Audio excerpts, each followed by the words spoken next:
Assalamualaikum warahmatullahi wabarakatuh. Saya Siti Mufidatun Rofiah dari kelompok 7. Di sini saya akan menjelaskan mengenai fungsi penafsiran atau fungsi interpretasi dari Gracia. Nah, sebelum masuk pada pembahasan, perlu diketahui tentang arti penting atau signifikansi dari kemunculan fungsi interpretasi ini. Jadi, fungsi interpretasi yang diusung oleh Gracia ini muncul untuk menjawab sebuah dilema yang dialami oleh kebanyakan penafsir, di mana hal ini menjadi tantangan dalam sebuah proses penafsiran. Dilema ini bermula dari problematika penafsir dalam menghadapi teks-teks historis, di mana para penafsir seringkali terjebak pada asumsi pribadi sehingga menjadikan sebuah makna teks itu menjadi kabur atau bahkan menghilangkan makna yang seharusnya terkandung dalam suatu teks. Nah, kemudian dari adanya keterjebakan ini akhirnya memunculkan kebingungan para penafsir mengenai boleh atau tidaknya menambahkan keterangan dalam proses penafsiran.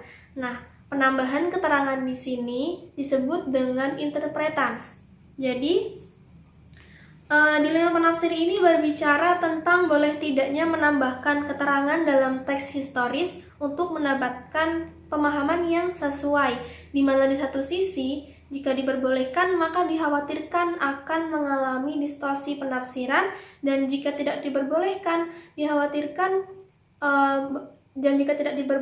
maka suatu penafsiran itu dianggap tidak sampai kepada audiens kontemporer atau pembaca saat ini. Nah, dalam hal ini, Gracia menyebutkan bahwa dilema ini berawal dari misunderstanding atau kesalahpahaman terhadap fungsi interpretasi. Maka di sini Gracia mengusung fungsi-fungsi interpretasi yang harus dipahami oleh para penafsir untuk melakukan penafsiran agar mereka terlepas dari dilema penafsiran. Nah, kemudian selain memahami fungsi interpretasi, Gracia juga mensyaratkan sebuah prinsip yang harus dipegang ketika melakukan penafsiran, yaitu the principle of proportional understanding atau prinsip pemahaman proporsional yang harus dipegangi ketika menafsirkan suatu teks agar benar-benar terlepas dari sebuah dilema penafsiran seperti itu. Nah, kemudian lanjut pada fungsi interpretasi ala Gracia. Di sini Gracia membagi fungsi interpretasi menjadi 3. Yang pertama historical function, kemudian meaning function, dan yang terakhir implicative function. Namun di sini saya hanya akan menjelaskan mengenai historical function.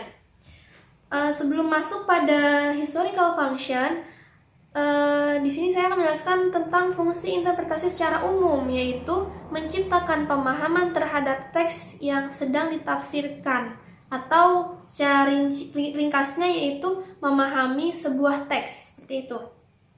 Nah, masuk pada historical function, interpretasi dalam ranah ini berfungsi menciptakan kembali di benak audiens kontemporer pemahaman yang dimiliki oleh pengarang teks dan audiens historis. Secara mudahnya sih, memahami teks sebagaimana ia dipahami pada masa pertama kali ia muncul, seperti itu. Jadi tugas penafsir di sini adalah menguak kembali makna apa. Jadi menguak kembali apa yang sebenarnya yang mungkin dimaksud oleh pengarang atau autor, dan apa yang dipahami oleh audiens historis.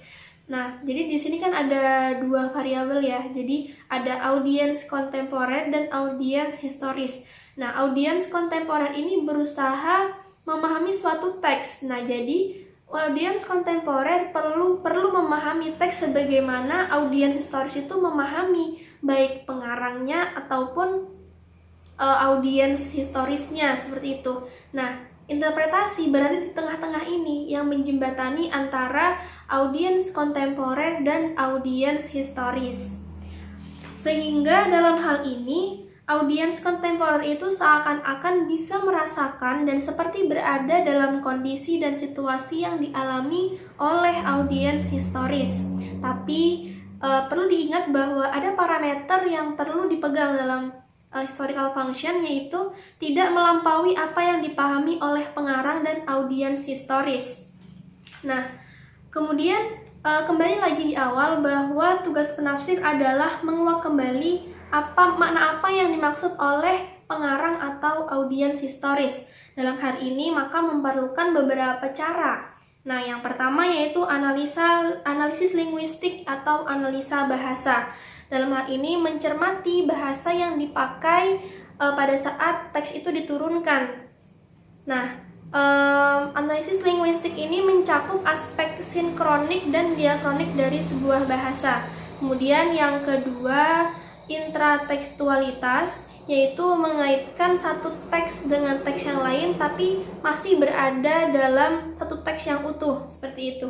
Yang ketiga yaitu intertekstualitas, menghubungkan satu teks dengan teks di luar yang ditafsirkan. Jadi ada teks ditafsirkan dengan teks-teks lain yang berada di luar teks, seperti itu.